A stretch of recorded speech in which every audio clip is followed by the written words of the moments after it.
Oi, gente, tudo bom? Quando a gente vai realizar monitoramento ambiental, nós podemos lançar mão de dois tipos de ferramentas. Monitoramentos espaciais, ou seja, ao longo de uma determinada localidade, ou monitoramentos temporais. No vídeo de hoje vamos discutir um pouquinho sobre isso. Meu nome é Ítalo Braga, sou professor da Unifesp, vinculado ao Instituto do Mar, e esse é um canal de Química Ambiental.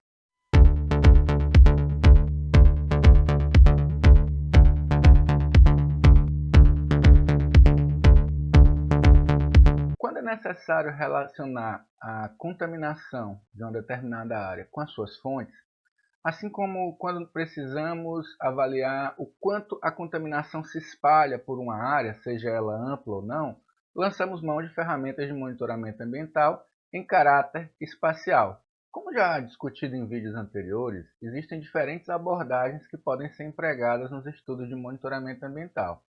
Entre essas abordagens, as mais comuns seriam os monitoramentos ambientais com abordagens espaciais, tema do vídeo de hoje, e os monitoramentos ambientais com abordagens temporais, e eu devo gravar um novo vídeo sobre esse assunto. Pensando nas avaliações espaciais, normalmente elas têm como objetivos principais promover uma relação entre os níveis de contaminação medido e suas fontes. Nesse tipo de abordagem, é frequente, por exemplo, você tem uma fonte suspeita de contaminação no estuário. Então você faz amostragens muito próximas à fonte e em distâncias gradativamente maiores que essa fonte para tentar entender se realmente a contaminação vem daquele local. Os monitoramentos espaciais buscam estabelecer gradientes de contaminação. Se estabelecem, em geral, da fonte para áreas mais distantes. Óbvio que esses gradientes ambientais eles também podem sofrer algum nível de interferência dos parâmetros ambientais ao redor. Por exemplo, se você tem uma forte descarga estuarina ou uma influência muito grande das marés, esses gradientes esperados eles podem ser subvertidos, ou seja, ao contrário da expectativa, eles podem não ocorrer. Em alguns estudos de monitoramento ambiental, também se busca entender relações entre os níveis de contaminação e os efeitos biológicos. Então, não raro que os estudos sejam realizados simultaneamente analisando níveis de contaminação, usando ferramentas de monitoramento químico, simultaneamente com avaliação de efeitos biológicos, empregando bioindicadores ou biomarcadores. Outro aspecto importante e bastante característico dos monitoramentos espaciais é que eles empregam um grande número de amostras, ou melhor, uma grade amostral muito grande, composta por uma grande quantidade de pontos. Geralmente, esse tipo de estudo é feito em uma abordagem única. Um outro aspecto fundamental, ainda relacionado ao monitoramento espacial, é que eles podem permitir a construção de modelos de dispersão de contaminantes, uma vez que você pode alimentar determinados modelos hidrodinâmicos com os dados desse contaminante, permitindo assim que você consiga construir um mapa da distribuição dos contaminantes ao longo do corpo d'água que você está estudando. Como dito, em monitoramentos espaciais, normalmente você tem um grande número de pontos amostrais que estão distribuídos ao longo da área de estudo, considerando tanto pontos a jusante como a montante das fontes de contaminação. Esses pontos eles devem ser distribuídos a diferentes distâncias das fontes potenciais. Idealmente, devem incluir uma zona de referência, ou seja, uma zona onde pelo menos não se espera que haja contaminação. Nos dias de hoje, isso tem sido cada vez mais difícil e mais desafiador para inserir dentro dos monitoramentos, porque simplesmente está se tornando cada vez mais complexo você encontrar áreas de referência, ou seja, áreas onde não haja contaminação. E óbvio, esse monitoramento ele deve contemplar potencialmente áreas sensíveis ao impacto dessa contaminação.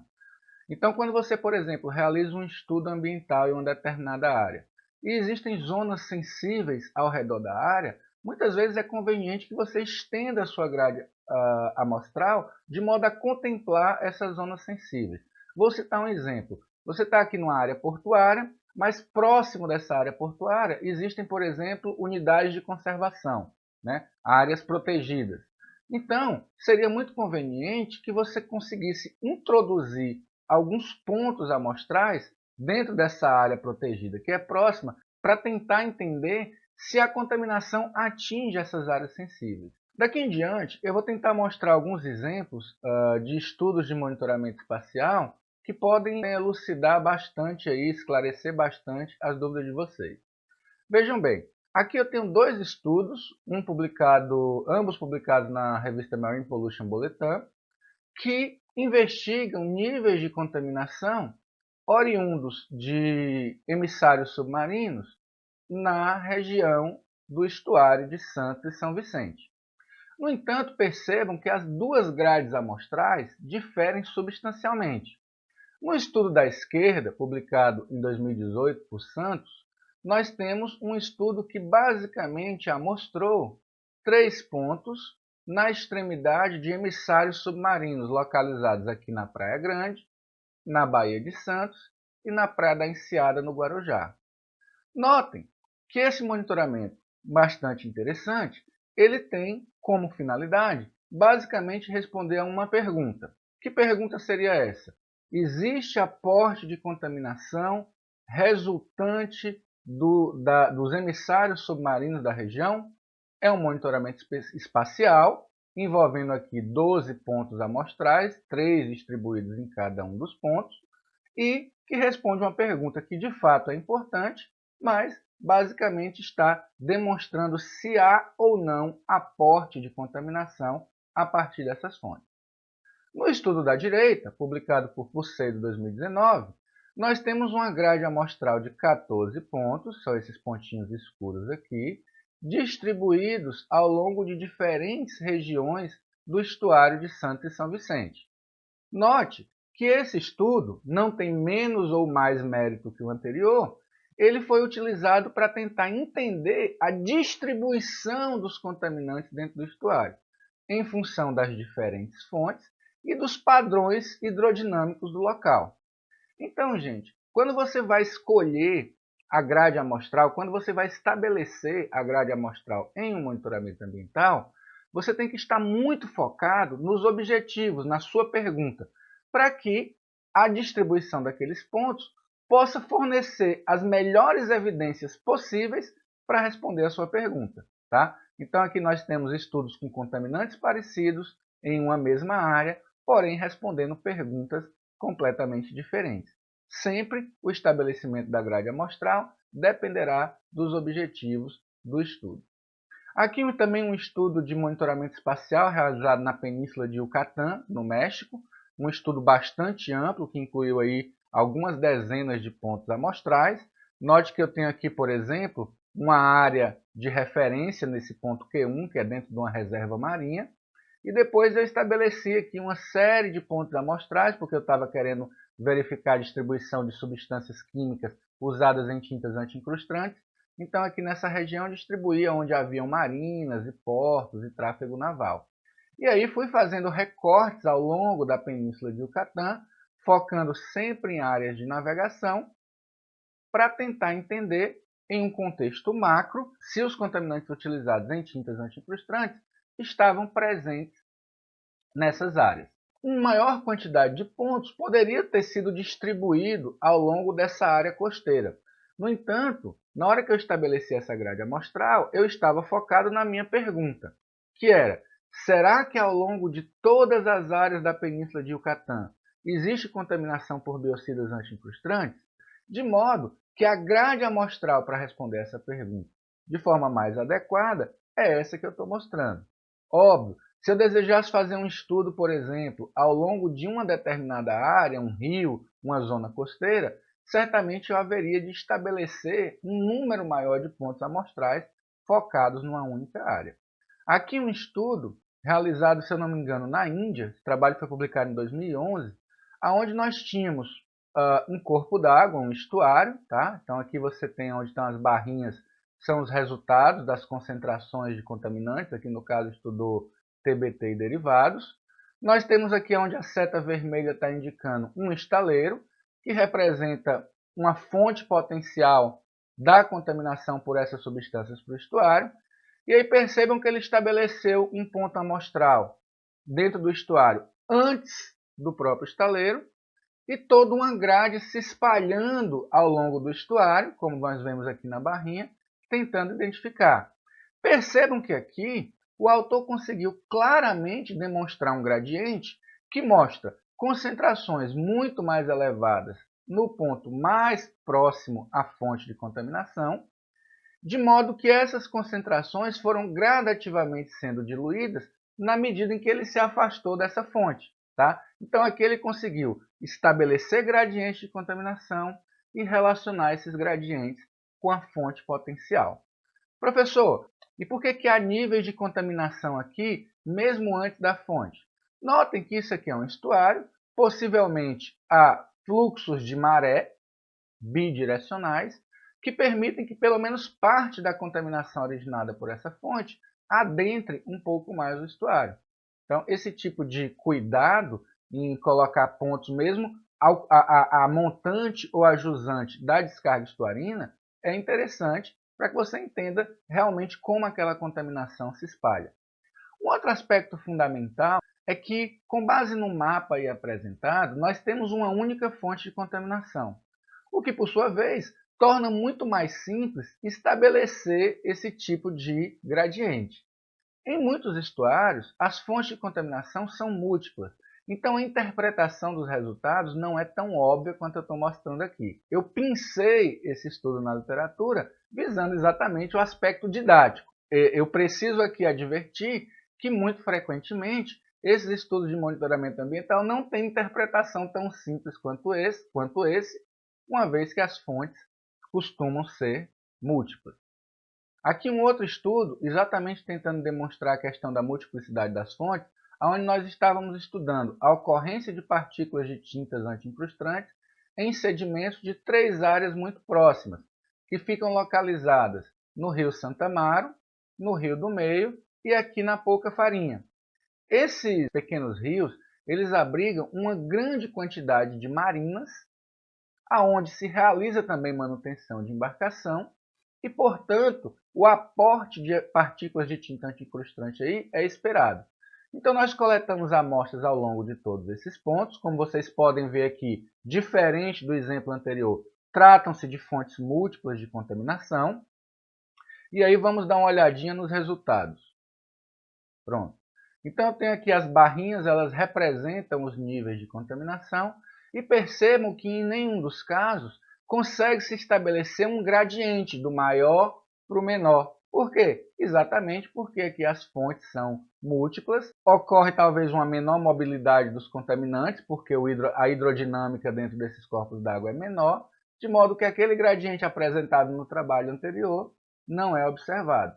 E isso é comum, tá? Na verdade, esse tipo de distribuição de contaminação com base em fontes múltiplas é o mais frequente. Raramente você tem uma ampla área com uma única fonte de contaminação.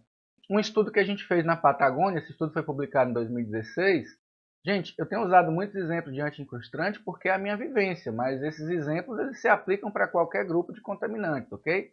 Nesse estudo, por exemplo, eu estou mostrando que é possível realizar de forma combinada um monitoramento químico, onde a gente faz relação com a distância da fonte, faz relação entre as diferentes moléculas analisadas, avalia parâmetros ambientais e intensidade da contaminação, paralelamente com respostas biológicas, como, por exemplo, a incidência de InfoSex, índice de condição, sexo dos organismos e idade.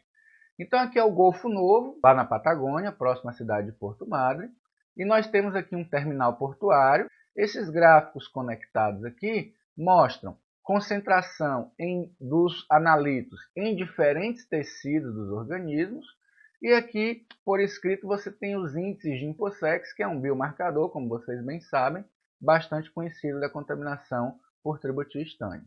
Notem que o tamanho das embarcações apresentado nesse mapa foi construído de forma proporcional aos níveis da contaminação, ao passo que a estrelinha mostra uma ausência tanto das respostas biológicas como das concentrações medidas. Então aqui é um claro exemplo de um estudo que utiliza uma resposta combinada em um monitoramento biológico e químico. Mas, professor, você tinha falado que os monitoramentos espaciais eles requerem frequentemente um grande número de pontos, e nesse estudo aí eu só estou vendo 4. Ok, mas aí é uma questão de ponderação entre os custos e as perguntas que se desejam responder. Note que esse estudo simultaneamente avaliou a contaminação em amostras de tecido do pé, da glândula de albúmen, da glândula digestiva, do molusco estudado e de sedimentos, além de ter avaliado em possex. Então, nesses casos, muitas vezes, quando você faz uma cobertura muito maior das respostas, até por uma questão de custo e de exequibilidade, você contrai, você reprime um pouco mais a grade amostral. Um outro tipo de abordagem espacial é o uso de modelos hidrodinâmicos. Que esses modelos eles podem funcionar de duas maneiras. A forma mais simples, o modelo simplesmente é alimentado com os parâmetros hidrodinâmicos da área, por exemplo, batimetria, correntes, direção dos ventos, e é feito um estudo mostrando como a contaminação ou outra partícula qualquer se distribui ao longo do estuário. Esse tipo de abordagem pode ser feito para salinidade, para material em suspensão e pode ser feito também para contaminantes. Aqui em Santos, um estudo realizado por Gimigliani em 2016 propôs modelos hidrodinâmicos para a estrona, para o estradiol e para o etinilestradiol. O interessante é que esse modelo foi feito basicamente considerando as fontes potenciais desse contaminante para o estuário, porém sem considerar nenhum tipo de análise química dessas moléculas. Posteriormente, um outro estudo feito pelo nosso grupo de pesquisa confirmou parcialmente que as predições estabelecidas pelo modelo se concretizaram. E como essa confirmação foi feita? Através de um estudo realizando análise química nas amostras. Isso é bastante interessante e é uma área que vem evoluindo bastante. No entanto, requer muito mais conhecimento de oceanografia física do que eu, por exemplo, sou capaz de aportar. Esse tipo de abordagem hidrodinâmica com modelagem já é tradicionalmente usado, por exemplo, para estudar a deriva de manchas de óleo. É muito frequente que quando um empreendimento na área de óleo e gás vá se instalar, a legislação obrigue que o empreendedor realize um estudo da deriva de mancha de óleo em diferentes cenários para tentar prever o que aconteceria se houvesse um incidente naquele empreendimento. São ferramentas extremamente úteis para que você possa entender e proteger áreas particularmente sensíveis. Bom, uma vez realizado seu monitoramento ambiental, é muito frequente que você tenha que realizar uma abordagem estatística. Os estudos de correlação estatística têm sido empregados. Lembrando, gente, que essas correlações eles só mostram que há algum nível de relação entre os conjuntos de dados, mas elas não necessariamente provam a relação causa-efeito, ok? Então, a depender do tipo de distribuição dos dados, pode-se avaliar, por exemplo, se as concentrações medidas têm relação com a distância da fonte, se há relação entre os diferentes analitos. Por quê? Eu tenho uma amostra e eu analiso várias substâncias químicas diferentes.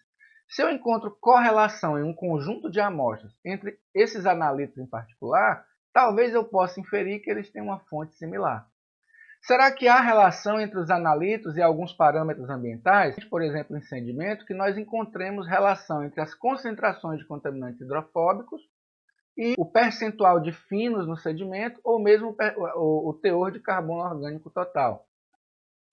Então, pessoal, monitoramentos espaciais são ferramentas muito interessantes para você avaliar preliminarmente determinadas áreas com relação à contaminação. É importante ter em mente que, embora seja uma ferramenta poderosa, ela é também preliminar, porque ela vai te mostrar a contaminação apenas no único cenário, que é aquele que se reproduziu no momento da realização da amostragem. Para tentar ter uma visão um pouco mais ampla e como a contaminação se comporta em diferentes cenários, é necessário que avancemos para abordagens que são mais custosas, mas também trazem mais respostas ambientais, que são os monitoramentos temporais. E aí sim, usando esse tipo de ferramenta, é possível estabelecer políticas públicas e, quem sabe, até acompanhar ao longo do tempo se essas políticas públicas funcionaram. Opa, já ia esquecendo de deixar a perguntinha. A minha pergunta sobre monitoramentos espaciais é o seguinte: existem estudos de monitoramento espacial avaliando a contaminação dentro de unidades de conservação da América Latina? Que moléculas foram avaliadas? Como estão as unidades de conservação latino-americanas em relação à contaminação por substâncias químicas perigosas? Dê uma pesquisadinha na literatura e comente no vídeo aqui embaixo. Até a próxima!